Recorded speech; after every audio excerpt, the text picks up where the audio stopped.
I was too busy during the day to do laundry.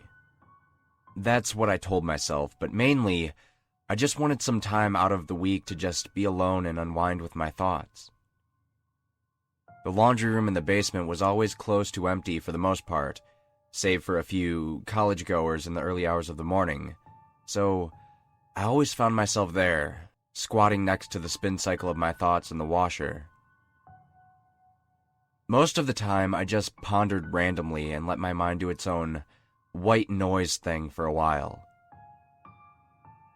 I must have been there on a Friday night, Saturday morning, and it was completely empty. It was early in the morning when my laundry finished the dryer cycle and I pulled my clothes out ready to collapse into bed in my apartment on the 15th floor of the building. I made my way over to the only elevator that came down into the basement in the center section.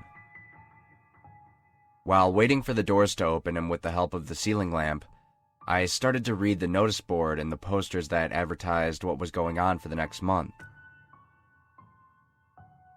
Looking at the clock behind me, I noticed it was starting to get really late.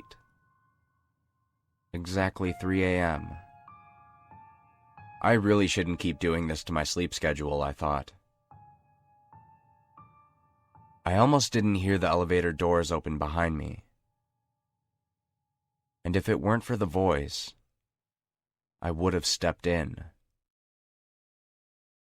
That moment of hesitation probably, in retrospect, had saved me from an unknown fate. You know how elevators sometimes have a voice in their speakers to announce the floor and the direction it was heading?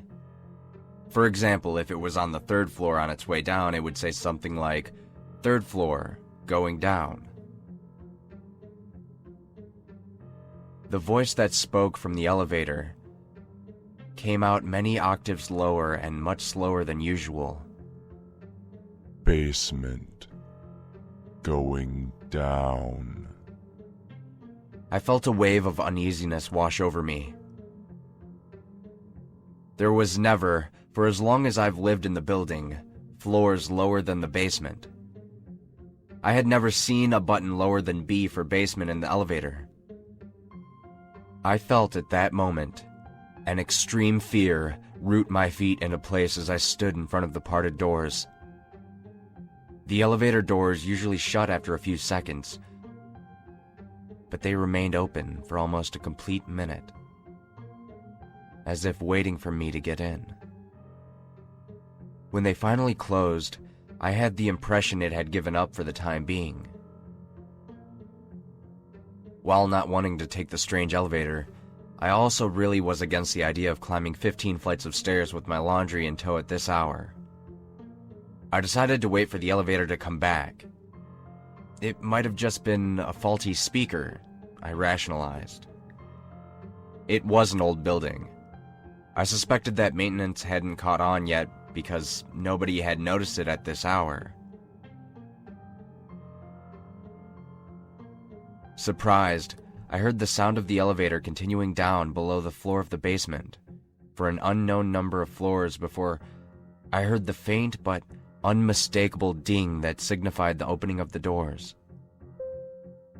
So there were floors beneath the basement. How deep did the building go? I remembered how deep the dinging sound came from underground, and the muffled shuffle of what sounded like multiple people piling into the elevator, and suddenly felt like it wasn't the best idea to stay here waiting for the doors to open. I looked up at the highlighted button. It hadn't been my brightest idea to press it. I only wanted to go upstairs faster, but now I was scared of seeing the occupants from the elevator from its underground trip. I had basically guaranteed that the elevator would open on the basement on its way up. As soon as I came to that conclusion, I heard the elevator murmur on its way up, and I sprinted for the stairs that took me into the lobby. Halfway up the stairs, I heard the ding of the doors opening on the basement floor. I didn't dare look back. As I reached the main lobby, I took a breath. It was silent. but it was calm and well lit, and I suddenly felt a bit silly for overreacting. I looked down at the dark stairwell to the basement, aware that I never heard the elevator doors close. Had it always been that dark in the basement?